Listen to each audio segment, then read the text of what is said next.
suggested that people put these little bells on their shoelaces, so when you walked, you had these little bells. He said it worked for a while, and then the bears Oh no. decided that these little bells were actually dinner bells. Then they would hear the bells, they go, "It's mealtime," and they would eat you. It was a joke, though. I don't think.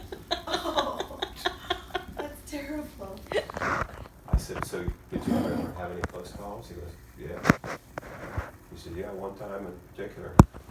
He said, "I was walking to get someplace, and there was a little strip of woods, maybe half a mile or something, that he could cut through and get to where he was going a lot quicker. Yeah, well, I'll just cut through here."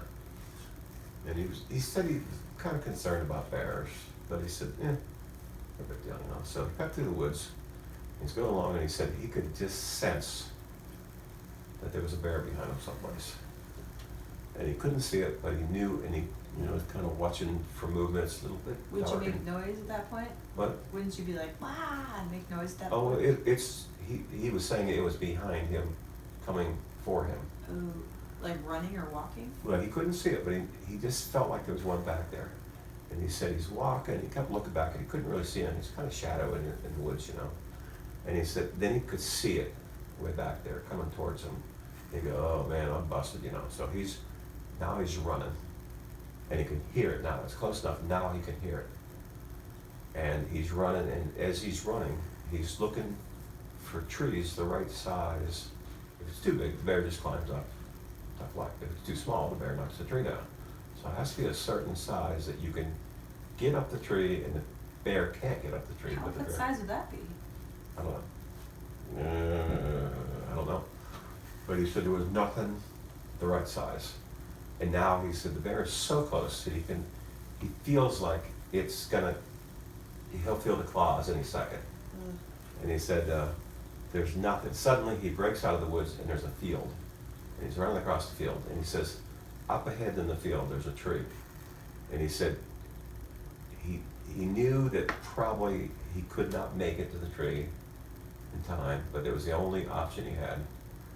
And he said there was a limb that looked like he could probably run and jump and grab it. And that was his only hope. So he said this bear, he could practically feel its breath behind him. So he's running. As he gets closer, he realizes the limb is quite a bit higher than he thinks it is. And he realizes that it's too high. But he jumps anyway, and he misses it. And he dies or something? And he stopped talking. And you're gone. He said, "What happened?" He goes, "I caught it on the way back down." What? He caught it on the way back down. The branch? He jumped past the limb. When he came back down, he grabbed the limb. So it was okay. What? He said it was too high, but he jumped anyway, but he missed it. As in he jumped so high because he was so freaked out? He jumped too high, and I said, "What happened?" He goes, "I caught it on the way back down." Oh my gosh. So you don't have any idea if it's probably not a clue, not a particle of truth to it. But there's so many guys up there that do things, and they're so understated about things.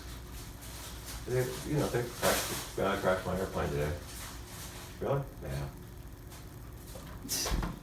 And, or they crashed and they never said anything to anybody. They said, "Let's go flying." I crashed it yesterday.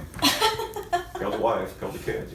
Oh my gosh. But they're just so understated. Like, we're in these canoes. We hiked back to this lake, probably a half mile through the woods. There's no road or anything. We just took our canoes, hiked back to this lake, and there's three of us, 3 canoes, and there's 6 or 7 people. We're all fishing. One canoe's over there, one canoe's over here, and I'm over here, and I'm jabbering about, tell me about this, tell me about that. And I said, everybody flies up there, and I said, something about somebody flying, and I said, "Oh, you should ask Shelley." Ask Shelley what? The one girl in the boat, one of the canoes, her name was Shelley, and she ran the newspaper in the next little town over with Scylla. and she was the editor, Mm-hmm. and she said she had some airplane stories. Oh no, they said, oh, you ought to ask her about running the Iditarod. Everybody in the world knows what the Iditarod is. And ask her about the Iditarod. She goes, oh, that was nothing. She said, that was no big deal. It's 1,099 miles, dog sled ride through incredible frozen Douche. moose killing your dogs and wolves and, you know, Moose like killing your traveling. dogs? Yeah, she lost a couple of her dogs. And Moose? moose killed it. What is Yeah, they're kind of wicked. Yeah. But she said, oh, that was nothing. And later on, I found out that she had been on Johnny Carson. That was nothing too, probably. No, never mentioned it. And there's another person that's really, really famous. It's not her, but she had written children's books. I have one of her children's books. Root still? Yeah. Oh. And it was like of her running the Iditarod, the race Mhm. for kids, you know.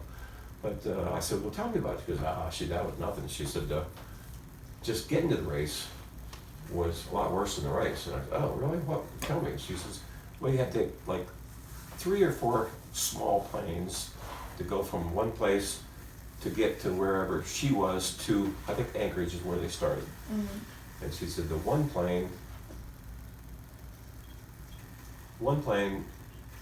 she got it, they asked a guy to give her a ride to where this field was, where the plane was.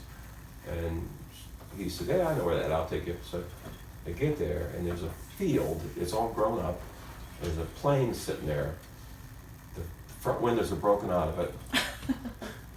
And like I said, the brush is grown up and it's, you know, you can walk through it, but you wouldn't think anybody would fly. And he goes, there we go. And he drops her off and she's looking around and said, this cannot be it, you know. And she says, standing there, and here's this little pickup truck pulls up, this little guy, you know, with the bib rovers on. He gets out, hey, how you doing, you know, and he goes over and he's kind of playing around with the airplane, you know, and she had done some flying before, so she knew what made sense, you know, like windows broken or not, a good thing. And she said, is this plane? He goes, yep. She said, okay. And she's looking at the field and she said, there's not enough room to get out of here. She's looking at the one end where you'd have to go out. There's trees there, and she goes, that ain't gonna work, you know. And she says, when you fly an airplane, you know your elevation currently, and then you know the humidity in the air, density, altitude, I think is what you call that. Not like Jenny would know all that stuff, plus 1,000 times more. And you calculate how many feet it's gonna take to get off the ground, and how many more feet it's gonna take to be this far off the ground and this far. There are, like if you go to Denver, Mile High, you have a small airplane, and the density altitude is at a certain, you can never ever take off in that airplane. You go forever on the runway, you can't get off the runway. If it's a small plane that doesn't have a tremendous lot of power. Really? A lot of planes like that. But you can't, it just keeps going like a car. Because it just can't get any lift? I guess that would be the explanation. Planes that are 2-seaters with small engines, Wow. that would be a very difficult thing. Might, you know, it's potentially true. It probably doesn't happen very often. Anyway, he says, instead of going, yes, and saying something that sounded like he knew what he was talking about, he goes, yeah, I think so. Yeah, I think I, you know, you would never do that. You know, it's like, if you're wrong, you're dead, you know. So he's, hey, hop in. They don't seem to value life very much up there. They just are very venturesome. Just, ugh. You'll Like you'll be, welcome to Alaska. you'll be standing along the street. It'll start to rain hard enough that you would immediately go inside.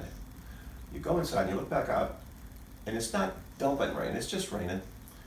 People will just be talking, like a couple of little old ladies will be standing there talking, you know, and you're thinking, don't they know it's raining? And they just stand there and talk, you know.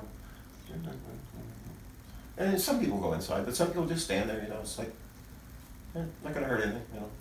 You just, what's wrong with you people? You know? But anyway, she says, so she gets in the airplane and it's what they call a tail dragger, a plane that has a rear wheel. They're more difficult to land. Really? Yeah, well, when you land, you have to come to a complete stop before you actually land. The other end, you just land, you're okay, you know, you can, oh, we're landed, we're still moving, but we're landed. No, you don't. If you have a tail wheel, things can happen as long as you're moving, but they're advantageous in other ways, you know. Anyway, I don't know about that stuff, but I've heard people talk. Anyway, so he gets in the airplane and he puts his goggles on because the windows are broken. He's sitting ahead of her and he's just a little tiny guy. So she said it was like a little tiny bit of his head sticking up that she could see his head. He's just a little guy. And she's kind of like, this is nuts.